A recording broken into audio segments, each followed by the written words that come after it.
오늘 본문은 창세기 7장 1절부터 16절입니다. 여호와께서 노아에게 이르시되 너와 네 온 집은 방주로 들어가라. 이 세대에서 네가 내 앞에 의로움을 내가 보았음이니라. 너는 모든 정결한 짐승은 암수 7씩, 부정한 것은 암수 2씩을 내게로 데려오며 공중의 새도 암수 7씩을 데려와 그 씨를 온 지면에 유전하게 하라. 지금부터 7일이면 내가 40주야를 땅에 비를 내려 내가 지은 모든 생물을 지면에서 쓸어 버리리라. 노아가 여호와께서 자기에게 명령하신 대로 다 준행하였더라. 홍수가 땅에 있을 때에 노아가 600세라. 노아는 아들들과 아내와 며느리들과 함께 홍수를 피하여 방주에 들어갔고 정결한 짐승과 부정한 짐승과 새와 땅에 기는 모든 것은 하나님이 노아에게 명하신 대로 암수 2씩 노아에게 나와 방주로 들어갔으며 7일 후에 홍수가 땅에 덮이니 노아가 600세 되던 해 둘째 달 곧 그 달 11의 날이라. 그 날에 큰 기품의 샘들이 터지며 하늘의 창문들이 열려 40주야를 비가 땅에 쏟아졌더라. 곧 그날에 노아와 그의 아들 셈, 함, 야벳과 노아의 아내와 세 며느리가 다 방주로 들어갔고 그들과 모든 짐승들이 그 종류대로 모든 가축이 그 종류대로 땅에 기는 모든 것이 그 종류대로 모든 새가 그 종류대로 무릇 생명의 기운이 있는 육체가 2씩 노아에게 나와 방주로 들어갔으니 들어간 것들은 모든 것의 암수라. 하나님이 그에게 명하신 대로 들어가매 여호와께서 그를 들여보내고 문을 닫으시니라. 아멘. 노아의 방주는 교회를 미리 보여주는 가장 중요한 상징 중 하나입니다. 죄 많은 세상 가운데 하나님께서 명령하여 건축된 것도 그러하고 또 누구나 탈 수 있었지만 많은 이들이 타지 않는다는 점에서도 그러합니다. 또 방주가 죄악된 세상과 영원히 함께 있는 것은 아니라 하나님께서 정하신 시간이 되면 방주 밖에는 심판이 그리고 방주 안에는 구원이 임하여 이 둘 사이를 갈라놓을 것이라는 사실에서도 그렇습니다. 방주를 완성한 노아에게 하나님께서 본격적으로 명령을 주십니다. 노아와 노아의 가족 그리고 모든 짐승을 방주에 태우라는 것입니다. 노아의 가족이야 노아가 직접 말해서 태울 수 있었겠지만 짐승들은 여호와 하나님께서 직접 방주로 이끌어 들여주셨습니다. 자, 먼저 생각해 볼 것은 이 방주 안에 정결한 짐승과 부정한 짐승이 섞여 있었다는 사실입니다. 이 정결한 짐승은 7쌍, 부정한 짐승은 1쌍이었습니다. 7은 성경에서 완전수를 나타냅니다. 그래서 정결한 짐승이 7쌍 왔다는 것은 하나님께서 구원하고자 하는 존재를 완전하게 다 방주에 태우신다라고 하는 것을 의미합니다. 실수 없습니다. 누락도 없고 구원받지 못하는 존재가 방주 안에 들어올 수도 없습니다. 7, 완전한 숫자가 구원의 방주에 타게 됩니다. 또한 실제적으로 이 정결한 짐승이 많이 필요했던 이유는 이 방주에서 내려간 이후 하나님께 이 제사를 드려야 했기 때문입니다. 이 방주 안에 있는 정결한 짐승들은 이후에 하나님께 이 감사와 또 화해의 제물이 될 것입니다.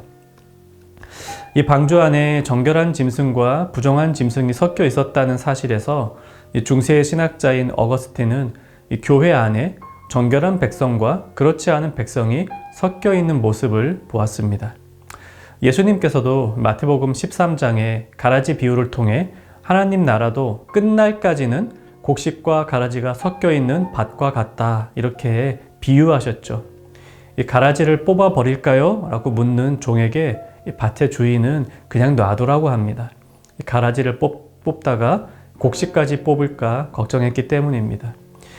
종교개혁자 존 칼빈도 교회를 보이지 않는 교회와 보이는 교회 이 둘로 나누어 설명했습니다. 보이지 않는 교회는 하나님만이 보시는 참 교회입니다. 보이는 교회는 이 땅에 세워지는 제도적인 교회입니다. 칼빈은 이 보이는 교회에 속했다 해서 즉 이 땅에 있는 제도적인 교회에 등록을 했다 해서 반드시 하나님의 보이지 않는 교회, 참 교회에 자동적으로 속하는 것은 아니라고 말합니다. 그러니 부정한 짐승과 정결한 짐승, 또 가라지와 곡식, 보이는 교회와 보이지 않는 교회가 함께 존재하는 것이 우리 현재의 모습입니다. 두 번째로 본문을 통해 생각할 것은 누가 정결한 짐승이고 누가 부정한 짐승일까 하는 점입니다. 성경에서 정결한 짐승, 부정한 짐승 말을 합니다. 그런데 그것은 나중에 이 출애굽기 당시에 모세 시대 때 하나님께서 주신 율법에 등장하는 것입니다. 그러니 지금 노아가 그것을 알 수는 없었죠. 노아는 모세를 모르고 모세의 율법도 아직 모릅니다. 아직 나오지 않습니다. 다만 노아는 한 가지 분명히 알 수 있었을 것입니다. 모든 짐승을 하나님께서 보내셨기 때문에 짐승들이 오는 모습을 보면서 7쌍이 오는 짐승은 저게 정결한 짐승이구나. 한 쌍이 오는 짐승은 저건 부정한 짐승이구나. 이렇게 생각했을 것입니다. 정결한 짐승과 부정한 짐승을 정의한 것은 노아가 아니라 하나님이십니다. 노아의 판단은 섞이지 않습니다. 노아 자신도 사실은 그렇습니다. 노아는 하나님께 은혜를 입었기 때문에 당대의 의인으로 불렸던 것이지 그가 죄가 전혀 없는 사람이었다라고 하는 뜻은 아닙니다.